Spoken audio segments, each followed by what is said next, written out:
Hey, I'm Dr. Lance Na with Denali Consulting and the 4% Breakthrough Communities. And I'm here today with creative director and owner John Sherman from Video City Productions. And welcome, John. We're going to Hey, talk how are about you? some amazing things. John, I want to jump right into it. And I want you to tell us all how you powered through during the beginning of the pandemic when you were doing your business work at night, pulling many, many all-nighters just so you could support your wife and your family with her, position and your 5-year-old son who was in kindergarten. How did you do it? So I appreciate that, Lance. And I want to start by saying that I hope it's not the post about this and talking about it. I'm sure a lot of people, I mean, everybody was dealing with this, right? So I think there's not a ton novel about it other than what are my personal situation, which was, my wife was, she's the HR director at in manufacturing, and something that we always talk about first responders and stuff like that. Her company never stopped from the moment when it was the scariest, when no one knew what was going on, they kept going. So she was rewriting policies daily. If we're confused by COVID now, like, you imagine how it was in the beginning, if you can remember that far back. So her days were really slammed with that. Obviously, we're a video production company at the time, a very traditional video production company, writing scripts, storyboarding, but a lot of what we did was shooting and editing. And all of the shooting went away in those first few months. So ultimately, what it led to with our kid being at home, to keep the business going, I was with him throughout the day, as a lot of parents were, but trying to keep my team up to speed and moving, would work straight through the night after he went to bed to give them everything they needed so that they could function the next day. And so it was a couple months of 2-3 hours a night, and just trying to keep things going. Lots of conversations with different people, figuring out what they were doing, trying to learn what everybody needed, and then see where we could fit in.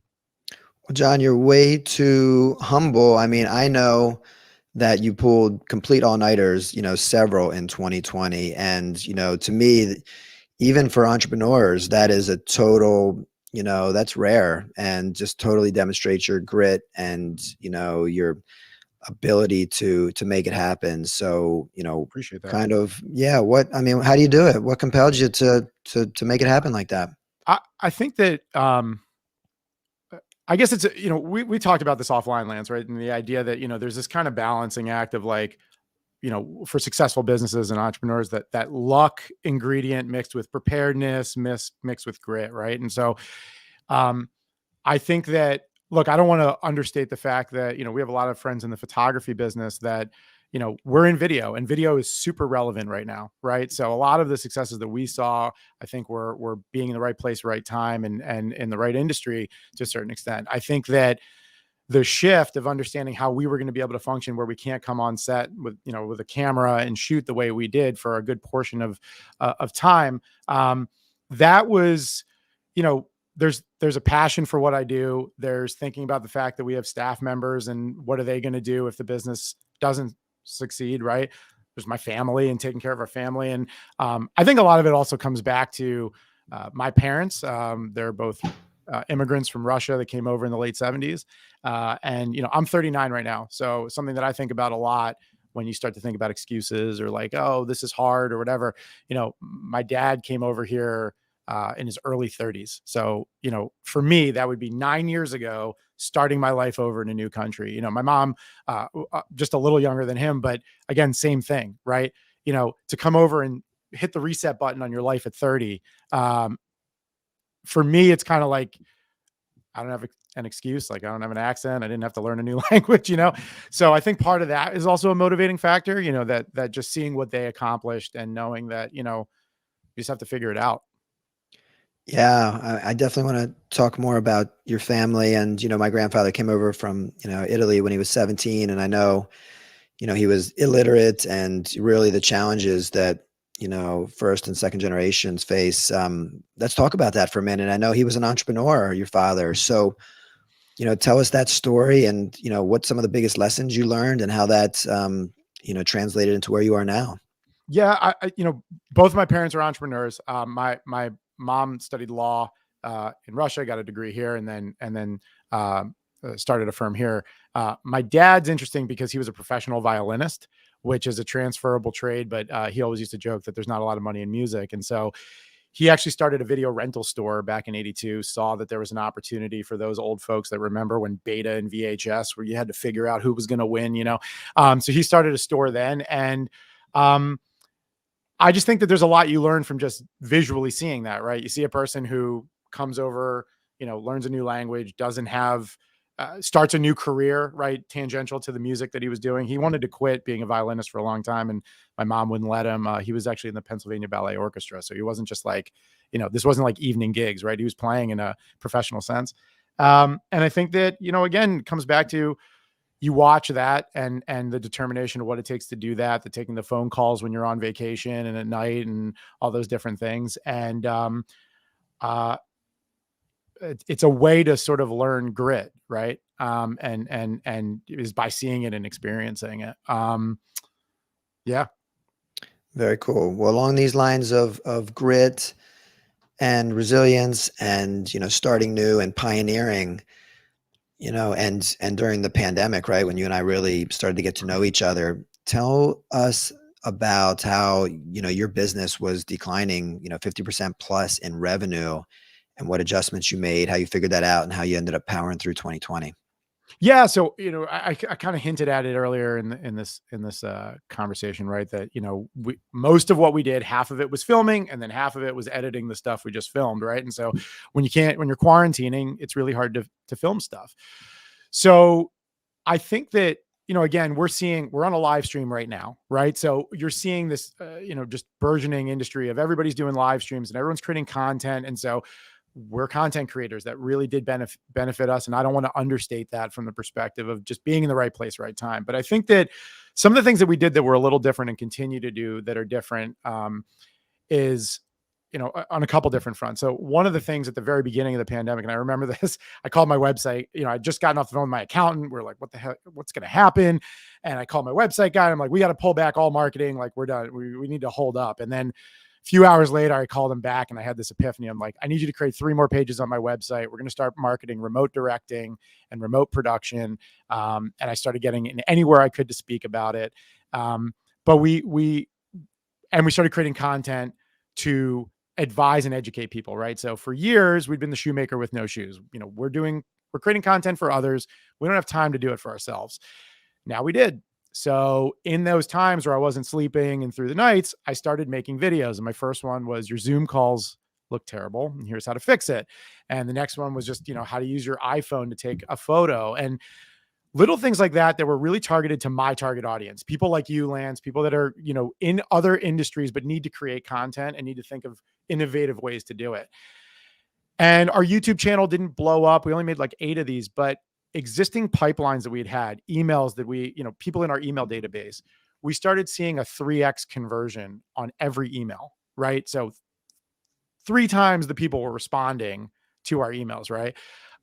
So that was really telling. And immediately I took that to go, well, let's not just go pursue the things that we used to do. Let's pursue these new opportunities, and see if we can help clients do that. And that opened up a ton of different doorways. Another thing that we did is, that I think was a little novel, was being a tad contrarian. Now, I know we're on a live stream right now, so don't hate me because I'm about to say this, but at the very beginning of the pandemic, when I was on, anytime I would speak on anything that was a live stream or talk to clients one-on-one, and they would say, hey, we want to do a live broadcast of our nonprofit gala. We want to do a live stream of, our national sales meeting, whatever it is. The first thing I would say is, why? If you look at the last 10 years, 20 years of trending content, Netflix, Hulu, Amazon, Apple, what are they all doing? On-demand entertainment, right? And I said, your nonprofit gala with your uncle playing guitar in his basement at 8:30 inconveniently at night is not on demand, nor is it entertaining. And so I think that what ended up happening was we were challenging clients, which we've always tried to do, on these ideas and be supportive, listen, but also guide. And so even if clients still went with the more traditional live stream route, it felt, they understood that we were going to try to challenge them at every turn and create the best experience possible, right? For the best return on investment. So I think those things really worked well together. And then from there, and I think goes back to the entrepreneurial side of things, when things started turning around for us as a company, and I realized we were going to survive and at this point just survived the pandemic, and we were, we'd stabilized and things were going to be okay. And then even I started seeing the light at the end of the tunnel. I immediately went, I talked to, a mutual friend of ours, Matt Pagel at Bash Capital. And I was like, listen, you have anybody you know as a business coach, or et cetera, that can sort of advise and guide? Because if we made it through this, I now needed to get that support to sort of really build the business up and go in that forward trajectory. And that's what introduced us, right, Lance? So I think that it's that part, right, of like how we navigated and pivoted. But then after you pivot, for me, it wasn't like, I'm going to sit and rest on our laurels. Okay, we've got it all figured out. It was sort of realizing like we needed to do an even better job of looking ahead and preparing better for whatever the next wave is going to be. For sure. Yeah. And you stole my thunder. Yeah, we met during the pandemic and virtually, and yeah, Matt Bigel and Scott are great guys, and they're doing really incredible things at Bash, and so glad they connected us. And, fortunately we're, reasonably local, and we were able to meet in person, which was nice, probably Panera, 6 right? or 8 months later. Yeah. And good old Cherry It Hill, only New took Jersey. 7 takes to get that selfie. Like, we're not going to tell you. It was just like, no, the light's not quite. It's just, everybody turns into like an adolescent the second you do a selfie, No, you're so right. And listen, I can see how you're so good behind the mic and directing. All that stuff's coming out. So no, it's been awesome to get to know you over the last 2 years, and your family. And I know you're passionate about other things like investing and real estate. So maybe we'll dabble in some of that as well also. Here to dabble. Yeah.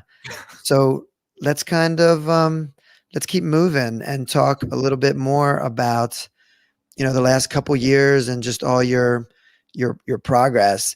One thing that I really love to see with entrepreneurs, and, obviously supporting you, is people creating big targets and hitting big targets. So in 2021, I mean, you had 24% plus growth and actually hit your forecast, hit your budget, hit your target. Tell me all about that, how you did it and what you learned from it, how you're going to keep it going.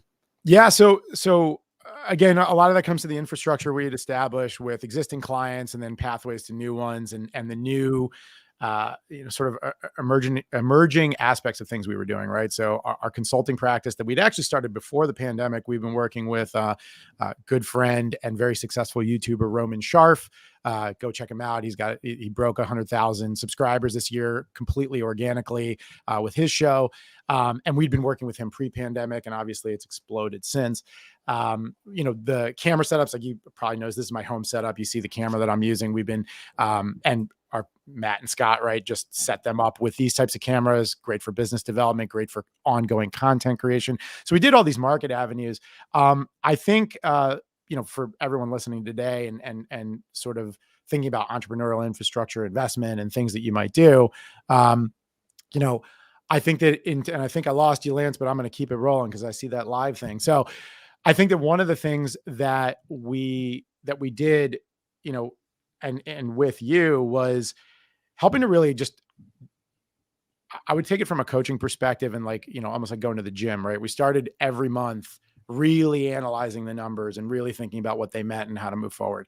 We started really coming up with plans, launched an incentive plan, right? So that, our staff member had our staff and team had buy-in, right? And we were doing all these things that, again, was the reason I brought in you, Lance, as a business coach. Was after we had sort of survived and were shifting to hopefully thrive, it was building the infrastructure that was going to really grow the company to the next level. And I think that, those are the things that we did, to set that infrastructure, to set those things in place, to ensure that there was going to be continuity in the business. A lot of mindset conversations with you about best ways to connect with staff, et cetera. So, yeah. No, great answer.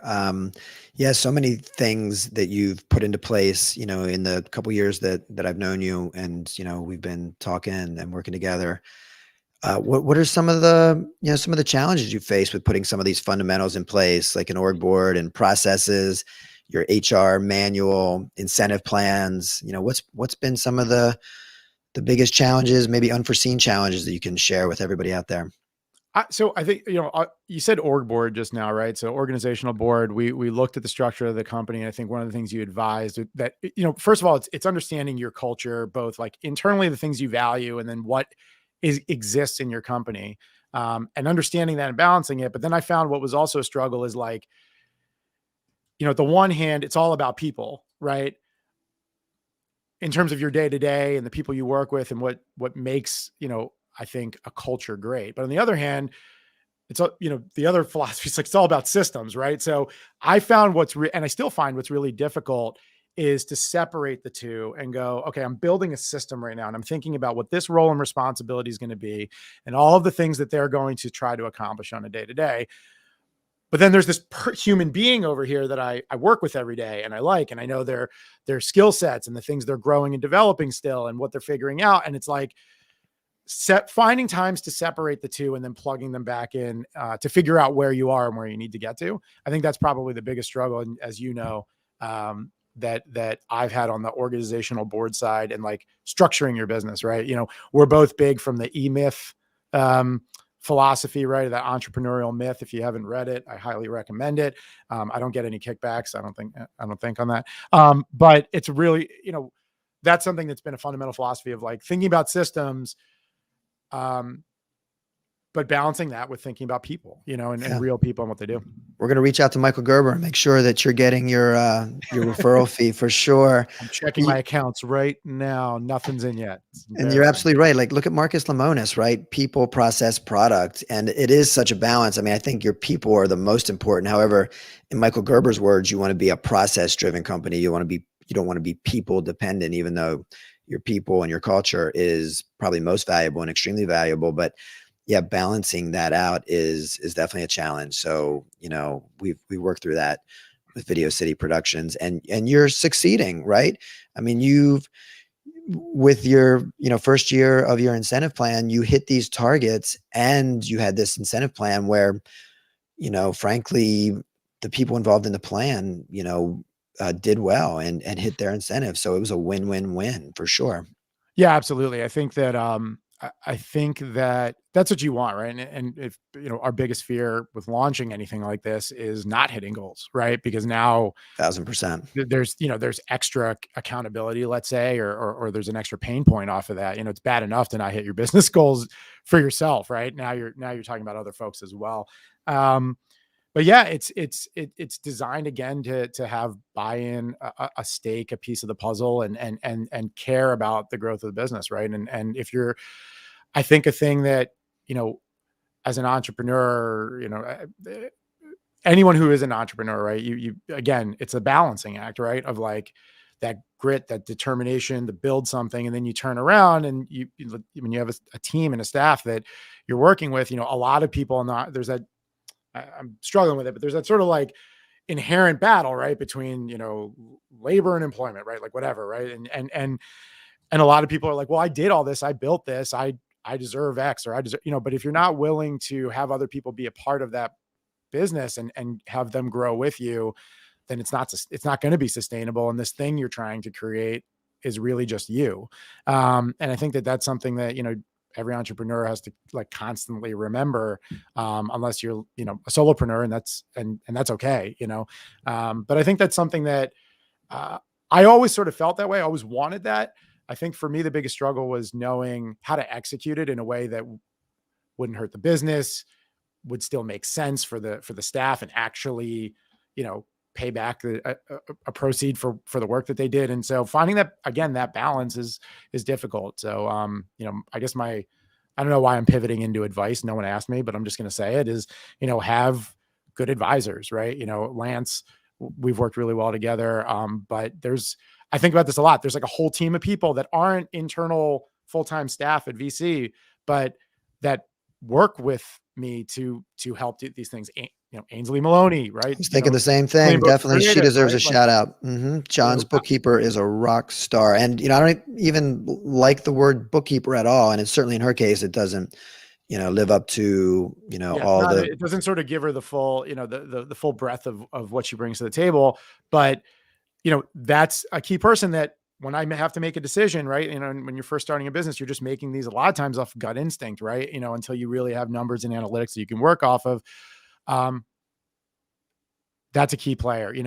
Michael Clipper and his team over at Engage, our accounting team, that's a key player. These are people that you consult with. You mentioned real estate, right? And the people that advise you on that front, like having good people that you can trust and count on, I mean, is beyond critical. I mean, we mentioned Matt Bigell, Bash Capital, financial advisors. Like it's, all of these people are working in conjunction, and you take all of that and aggregate it and makes life easier. Yeah, it's a combination of like your inner circle, right? And taking their recommendations. And of course, you have to make the tough final decision. But it's also like Jim Rohn's comment, right? You are the 5 people you spend the most time with. So, I think that's important as well.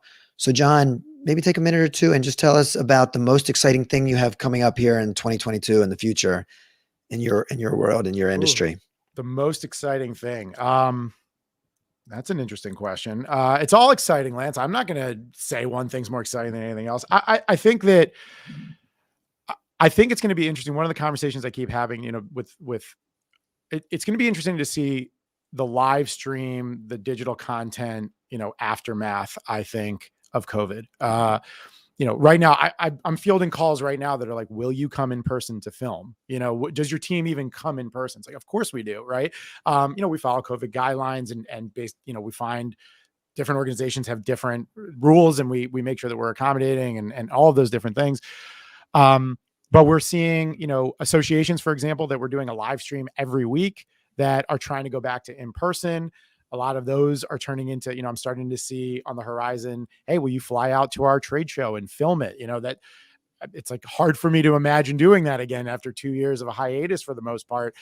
So those conversations are happening, and it'll be interesting to see, how people are going to balance that sort of remote production versus, ongoing production. And then the biggest question is, have people learned their lesson on the content creation side? What I mean by that is, so many of the clients that we picked up throughout the pandemic and lots of people that we talked to got caught off guard. And when they look back to start creating content, but now couldn't bring a video team in or a photo team in, realized they hadn't been documenting anything. They had no pictures. They had no video.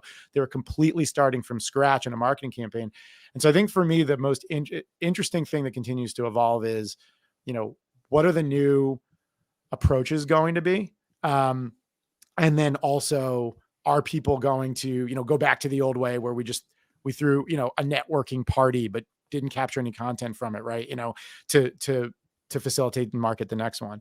I don't know if that's a good answer to the question, but I think that's like a global thing I'm seeing. I think from a personal perspective, one of the things we launched in the pandemic was remote directing, and essentially remotely directing and guiding clients to create sort of ongoing content. Bash Capital's first of mind because they just launched their first episode of this ongoing series they're going to do called The Bash that we helped them create. It was really exciting to see that process and trying to create a scalable, repeatable process for them, right? Most importantly. And we have Calcumin and Rays that are building theirs now. Bograd team. There's a bunch of clients that are doing this. And I'm really excited for that because I think that content marketing is definitely the future. And finding scaled, efficient ways to do it is the key. So that's, I think, probably the most exciting thing to me, to see those mechanized processes coming in. Yeah. i.e. Michael Gerber, right? That's Totally. And it's so interesting right now. You're right. I mean, I just went to an in-person conference in Park City, and it's this interplay, like what of, virtual and online is going to stay and how much in person, and, it's going to be fun to see. So, John, what's the 1 or 2 biggest takeaways you want to leave everyone with today? And then let us know where everyone can find out more about you and all your contact info. Sure. I think that I think the biggest takeaways for me, or if you're looking at the story that we talked about today, right? How do we pivot? How do we shift? It's never resting on your laurels. It's always looking, it's always having the conversation with everybody and learning from them. And kind of, I mean, just to be cliche for a second, and trademark, copyright, registered trademark, Nike, but just do it. Right. So I think that for us, when the pandemic first hit, a big thing that we did was we eyes wide open, looked in every direction, and just hit the ground running to see what was gonna stick that was relevant for our industry. And a couple things ended up doing that, which propelled us forward. So I think that would be the biggest takeaway, probably from an entrepreneurial perspective, from my core business of what we do, content marketing, creating video content, etc. Just throwing out there, and this is something that we're challenged with every day, is the landscape is shifting so quickly. TikTok is the #1 downloaded application over Facebook. In this year, try to think about that for a second. Like, this random app of short videos, Reels, is outperforming Facebook downloads. It's changing quickly, right? And content marketing is getting easier, more efficient, more scalable, and just having a partner that can help you get there is a key to really, I think, growing any business today. So that would be my other takeaway: is find ways to continue to create content and engage your audience. It's the only way to grow. As far as us, quick question before you leave us, how everybody can get in touch with you. Ryan Girardi is asking, what's the difference between content marketing and the media? Oh, good. Okay. So, like the media, like the news, or the media, like, okay. So there's like the media, like the news, right? Which I don't even, that's like a politicized thing to even mention. So I'm not even going to talk about the media. So, but there's content, like media, video, photo, assets. That's where I would sort of bundle media, is the things you create. I think it's more, content marketing is more shifting your mindset away from commercials, right? So commercials are, hey, come buy my hey, I've been in business for 20 years and you should buy your products for me, right? To content that engages your audience and educates them, right? To give you the example, and I should have mentioned this better, but in my example earlier, where we started creating emails that were going out during the pandemic, what I should have mentioned is, to differentiate, before the pandemic, we did a monthly newsletter where we would just go, hey, look at this project we shot for Five Below. Look at this video we made for Subaru. Look at this video that we made for this local law firm or day school or nonprofit, right?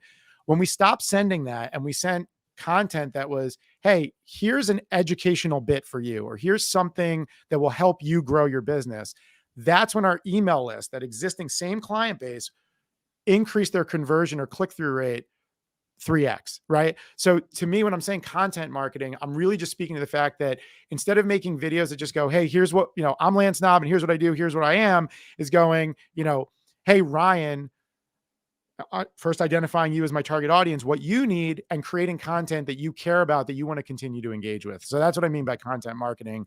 I hope that wasn't too long of an answer to a very short and relevant question. No, I think that's perfect. Yeah. So yeah, all the ways that we can get in touch with you, follow you, any promotions, offers, anything you have going on. Yeah. So I'm John Sherman. Our company's VC Productions, VideoCityInc.com. And I got to pay homage that my dad's old video rental store was Video City. So Video City Productions, like we got to throw that in there. And Facebook, LinkedIn, Instagram, phone number, 215-735-8880. Call us, email us, any way you can get a hold of us. We love to hear your story, tell your story, and work with you. John, so great, knowing you, getting to know you, becoming good friends, and, working together, supporting you. Love seeing all your success. And looking forward to keeping it big in 22 and keeping the party going, my friends. So thanks so much. Love it. Thanks for having me. Appreciate it. Talk to you soon. Bye. Bye.